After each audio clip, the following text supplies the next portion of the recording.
Alright, it's a video of a TRAK DPM MX3 control.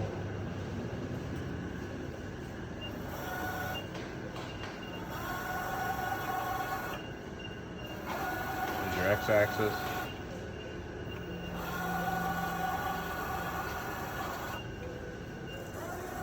That's your Y.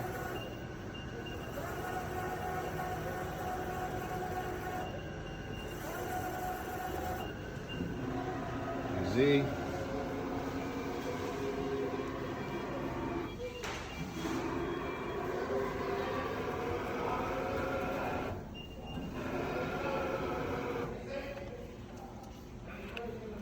Well,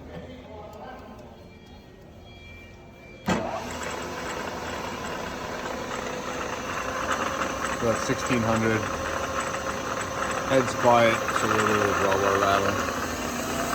It has a Kurt power drawbar.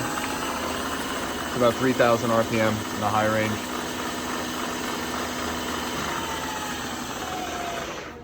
Brake. That's your low range. We're very high end of the low range.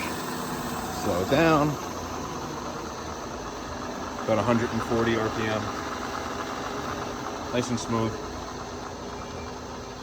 Machine's presently wired 220 volts. Thanks for watching.